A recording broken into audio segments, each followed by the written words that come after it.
Oh, new parts. Gotta love new parts. So what do I have here? Got a rim. I've got two parts for that 1100 watt generator. I've got a sediment bowl right there, and then I've got a gasket for the sediment bowl. And everything else, I've got 5 washers, and I've got 5 lug bolts, and I have a wheel stiffener, retainer, whatever. So why on earth do I need those? I need those because, if you can see way out there, the 1445 is sitting in the middle of the yard. You can ignore the dog passed out on the driveway. The 1445 had a few problems the other day, and I will go out there and explain that. All right, so what happened? So we have to reverse back in time a little bit. Last fall, I was mowing, and for some reason, the set of Carlisle Turfmaster tires that were on this 1445 when I first got it really did not hold up all that well. And they started separating, and they did, they started separating and bulging out, and I have replaced 3 of the 4 tires due to the bulges. The last tire to replace was this one on this side. I did hit something with one of the tires and just ripped the sidewall out. I don't know what I hit. That was actually shortly after I got this machine. So all 4 tires have been replaced now. This was the last one that I needed to replace. And because I have the snow tires from when I originally got this, it had a 47 blower, so it came with a narrow set of tires. Well, those narrow tires, basically, I've been using that since I replaced this tire, and I just basically did not want to change the tire out because it was perfectly fine. It's perfectly acceptable. Fast forward about 2 weeks ago, I put this tire on there, on this rim. I finally replaced the tire on the rim. Went through that whole rigmarole of that, which I hate changing tires. And I put it back on the machine. Well, evidently I didn't do a very good job putting it back on the machine. I don't know how many hours I got out of it. Not very many. But basically, I lost 2 lug nuts, and the other 3 lug nuts are ruined, or lug bolts are ruined. You can see the surface there. And in the process, they wallowed out the holes in the rim, so effectively ruining the rim on that rim right there, and effectively ruining the retainer. The retainer is probably still usable, but it appears as though it's warped. If you can see that, this side right here is a little bent.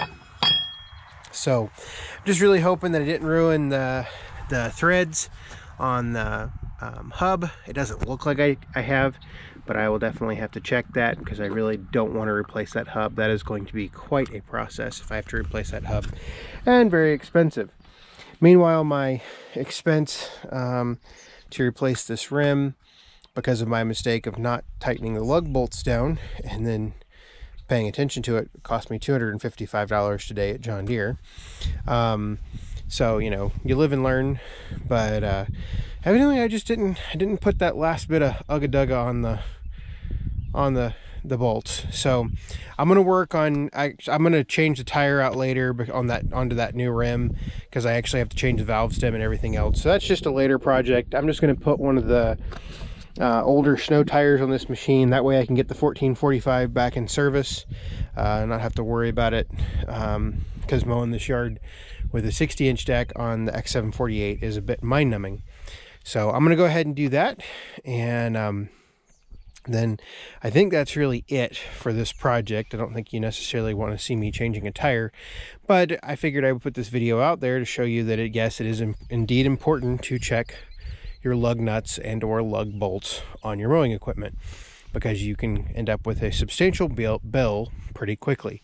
I mean, basically each one of these lug bolts is $2.72. Deere was actually cheaper than the local hardware store. The local hardware store wants like $4 or $7 a piece. I can't remember. The washers are like a buck each. The rim was rim was 165, and then the backing plate was like 42, something like that. You can pick some of this stuff up used on eBay. The only problem is, you know, you're gonna sit around and wait for it.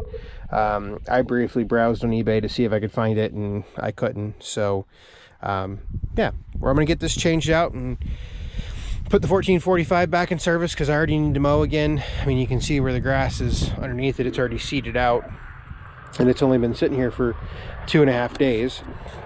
Today is Saturday, and no, it's been sitting here almost 3 days. Today is Saturday, and it's been sitting here since Wednesday afternoon. So and you can see how much the grass has grown. So, but I'm gonna go tell you the rest of the story with another machine. So the rest of the story, I had one of those when it rains it pours kind of days. So after the 1445 tire debacle, I figured, okay, I had a friend helping me mow the yard, and gave him the 455 since he likes that machine. And so he went to mow, and I figured, okay, I'll get the 318 out, and I hit some of the high spots, and I'll keep this yard mowing moving forward. 318, once again, just like when I mowed that area right there in a video I posted this past week, ran flawlessly. I think I sat on it for like an hour and a half. I actually really enjoyed it. I went to go switch parts of the yard, and something's wrong. I don't know what's wrong. It's going to probably be a whole video series, but I'm going to see if it runs here, and I'm going to see if we can pick up what you might think the sound is.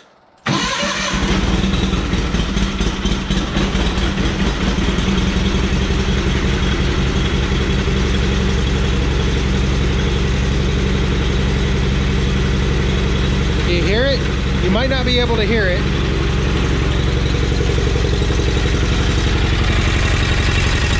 Maybe I come up here, you got wind. But basically, that's some... You might have heard it when I shut it off. There is some terrible valve noise going on in there. I don't know what it is, but basically it's kind of... It's a little bit down on power, but not really, but obviously it still starts up and runs. I'm hoping it's just some valves out of adjustment. But, you know, there's something wrong in there because it just doesn't sound right, doesn't run right. You know, figures down. Now keep in mind that I rebuilt this engine. So this is a 20 horsepower P220 that I put in this machine in 2014. I have no idea how many hours I've put in it off the top of my head. Let's see here. So currently it has 957. And I thought I wrote on here somewhere, but evidently not. When I put the engine in. Oh well. So basically, there's something going on in there. I don't know what it is. There's a lot of oil on top of the engine, which kind of concerns me, but there's always been since I finished this engine rebuild. So what I'm going to do is, like I said, I'm not going to do it anytime in the next couple weeks, or I may start it. I don't know. Really depends on how moving into the new shed goes. I'm going to go ahead and do some compression tests, leak down tests. Then I'm going to go ahead and pull the engine out, take everything off the top, and basically give the entire engine a good going over. Take all of the shrouds off, and just give it a really good look over, get in there, adjust the valves. So, I mean, it should be a pretty good video series. Just kind of, like I said, when it rains, it pours kind of deal. And I think it's just some valves that are out of adjustment. Maybe I didn't get something tightened up in there, and it finally just came loose. You know, evidently me and tightening bolts and nuts is a little bit of a challenge based on the 1445 in this. And so now on to it continues to rain and pour. My X748, well, I figured, okay, so the 1445 is down, the 318 has some issues, so I'll go put the deck on the X748, and so I had to take the tiller off, and then I had to take the front end loader off. because it was on it for doing dirt work. And I got the 7-iron out. Haven't used the 7-iron since last fall. Put the 7-iron under it, and the 7-iron definitely has some bearing issues. I don't know where the bearing issues lie. I don't know if it's a idler bearing. I don't know if it's a deck bearing. Doesn't feel like a deck bearing, but the deck definitely has to come back off. Belt's got to come off, and I've got to, at least very minimum, test each bearing to see what it might be. Keep in mind that the X748 is still usable, and I don't think there's necessarily going to be any long-term damage by running it. So it's not a project that's high on my priority list, but it's something that's like, good grief, you know. The 1445 this spring had that gearbox leak that I fixed, and I put it away. I did all my inspections last year before I put it away, and then the X748 comes out of storage, and it's got a bad bearing that I did not find last fall when I did all my inspections on the deck. So, yeah, I mean, like I said, when it rains, it pours. So basically, at the end of the day, on Wednesday, at the end of Wednesday, I had, of my 4 potential main mowers, the 1445, the X748, the 455, and the 318, and really you can kind of count the 318 as a novelty with when you're mowing 7+ acres of grass. Between those 4 machines, the 455 is the only one that was the only one that was running without any known issues.